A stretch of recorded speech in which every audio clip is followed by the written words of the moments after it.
Success stories हमारे पास मौजूद है। इनेबलर्स क्या कहता है? इनेबलर्स ने स्पेशली एक इनिशिएटिव लिया, दैट वाज वेब। ठीक है, वेब के थ्रू एक इनिशिएटिव लिया कि हम अपनी वुमेन को एम्पावर करते हैं। ठीक है,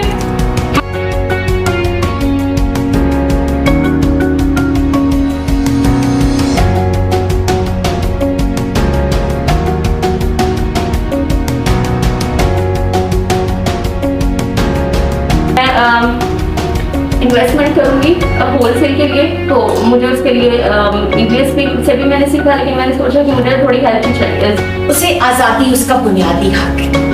आप कभी भी किसी भी बच्चे को भी जब वो पैदा होता है थोड़ा सा मूवमेंट करना शुरू होता है ना, तो पाबंदियां उसको भी पसंद नहीं है।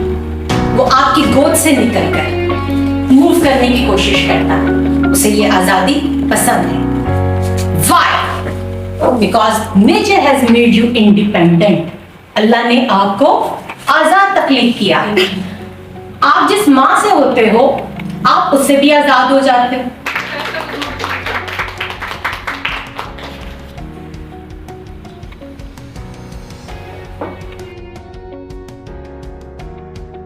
अस्सलामुअलैकुम नाज़रीन इकराम, मैं हूं आपका मेज़बान उसामा जाहिद और आप देख रहे हैं सागा न्यूज़ HD। इस टाइम मैं मौजूद हूं उकाड़ा में। पाकिस्तान के दूसरे शहरों की तरह उकाड़ा में भी इनेबलर्स के एक फ्रेंचाइज का इफ्तिताह कर दिया गया है। ये उन लोगों के लिए है जो घरों में बैठ के बआसानी पैसे कमा सकते हैं। इनेबलर्स क्या है, कैसे इनेबलर्स को पकड़ के हम माहाना लाखों रुपए कमा सकते हैं। सोशल प्लेटफॉर्म्स के ऊपर आपने बहुत सी ऐसी पोस्टें देखी होंगी कि गरीब का बच्चा कैसे माहाना 20 लाख रुपया कमा रहा है। किन किन मुश्किलात का सामना करना पड़ता है, कितनी मेहनत करनी पड़ती है, कितना टाइम लगता है इस चीज को। इस टाइम मेरे पास उकाड़ा के फ्रेंचाइज के ऑनर मौजूद हैं, उनसे पूछते हैं उनका क्या कहना है। जी अस्सलाम वालेकुम। सर क्या हाल चाल आपका?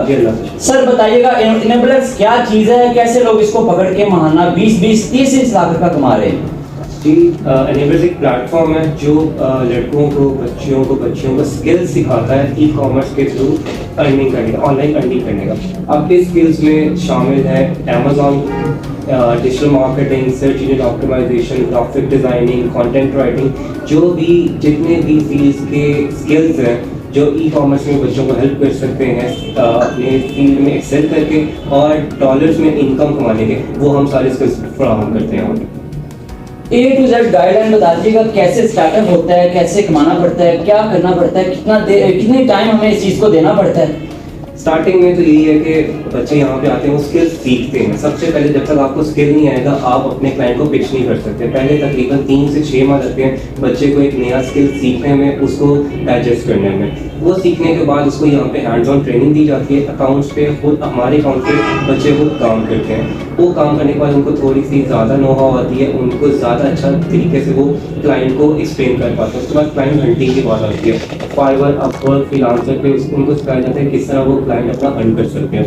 क्लाइंट हंटिंग करने का मेन मकसद यही होता है कि अर्निंग अपनी उन्होंने तो इंक्रीज करनी है, लेकिन ज़्यादा गोरा क्लाइंट आपने एक्वायर करना होता है। उसमें फ़ायदा बेनिफिट ये होता है आपकी जो अर्निंग होती है वो डॉलर में शिफ्ट होती है, और इन्फ्लेशन की वजह से जब आपका डॉलर रेट इतना हाई होगा, जब आप डॉलर्स को कन्वर्ट करो PKR में, वो आपका $100 की तकरीबन 22 से 25 हज़ार रुपये बनता है। क्लाइंट हंटिंग के बाद उनको हम फैसिलिटेट करते हैं कि किस तरह हम अपने पोर्टफोलियोज और केस स्टडीज अपने क्लाइंट को प्रेजेंट कर सकते हैं। वो प्रेजेंट करने के बाद क्लाइंट का ट्रस्ट डेवलप होता है, फिर क्लाइंट उनको प्रोजेक्ट देता है। प्रोजेक्ट लेने के बाद भी बच्चे हमारे पास आते हैं क्योंकि उन्होंने इतना एक्सटेंसिव काम नहीं किया होता, कोडिंग एक्सपेक्टेशन ज़्यादा होती है। उसको फिर हम यहाँ पे बच्चे आके हमसे गाइडलाइंस लेते हैं, वर्क में बैठ के इम्प्लीमेंट करते हैं। किसी भी टाइम पे कोई भी मसला आता है डायरेक्ट हमसे आके मेंटरशिप किया पूछते हैं और हम उनको गाइड करते हैं। इस तरह उनका रिलेशनशिप अपने क्लाइंट के साथ लॉन्ग टर्म रखने के लिए बेनिफिशियल। जी, ये यंग बच्चे हैं, ये अपना थोड़ी देर 1 माह 2 माह तकरीबन मेहनत करते हैं, उसके बाद ये घबरा जाते हैं। ये कहते हैं कि हमारे पास डॉलर नहीं आ रहे। हालांकि इनके पास जो इनकी फैसिलिटीज होती हैं, इन्होंने जितनी मेहनत की होती है, इनको अगर फल मिलने वाला भी होता है, ये घबरा जाते हैं। इसके मतलब बताइएगा। देखें इस फील्ड में कंसिस्टेंसी बहुत इंपॉर्टेंट चीज़ है। स्किल सीखना आसान है, क्लाइंट हंट करना कदरे मुश्किल है। स्किल सीखना हम बैठा के उनको 3 माह 6 माह में कोर्स सिखाते हैं, लेकिन मेन मसला आता है कि वो क्लाइंट हंटिंग की तरफ जाते हैं। क्लाइंट हंटिंग में एक तो कम्युनिकेशन गैप होता है, इंग्लिश स्पीकिंग हमारे बच्चों के स्किल्स थोड़े से लैक करते हैं, उस वजह से वो क्लाइंट हंटिंग कर पाते हैं। दूसरा, उन्होंने अभी भी ताज़ा काम सीखा होता है, इम्प्लीमेंट करके ज़्यादा काम पे हैंड्स ऑन ट्रेनिंग नहीं होती। जब तक वो हैंड्स ऑन ट्रेनिंग नहीं होती उनको काम की इन डेप्थ इन डीप चीज़ें नहीं पता होती, जिसकी वजह से उनको थोड़ी मुश्किल आती है क्लाइंट हंट करने में। लेकिन अगर कंसिस्टेंट रहें, काम अपना करते रहें, शुरू में फ्री भी आपको काम करके देना पड़ता है अपना पोर्टफोलियो बनाने के लिए, अपनी केस स्टडीज बनाने के लिए, वो दें, कंसिस्टेंट रहें। तकरीबन 7 से 8 माह आप लगातार काम करेंगे, आपको फाइव में बहुत अच्छे प्लेटफॉर्म है, यहाँ से आपको क्लाइंट मिल जाता है। सिर्फ यही बच्चों को सजेशन है कि कंसिस्टेंट रहें, दिल नहीं आना। और एक चीज और कि ये अमेज़न वगैरह पे फ्रॉड की जो न्यूज़ चलती है उसके मतलब बताइए।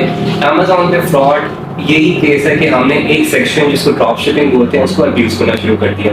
अगर उसको लीगल तरीके से लेके चलें, आर्बिट्राज के तरीके से, तो फिर वो ठीक है प्रोसेस आपका, कभी भी अमेज़न आपका अकाउंट बैन नहीं करता। लेकिन ड्रॉप शिपिंग में हम पाकिस्तानियों ने ही उसमें फ्रॉड के तरीके निकाल लिए हराम, जो बिल्कुल एज इट इज़ हराम कमाने के मुताबिक है। अगर वो ना करें तो ये बहुत एक हलाल वे और easy way of money making है। सर बहुत शुक्रिया।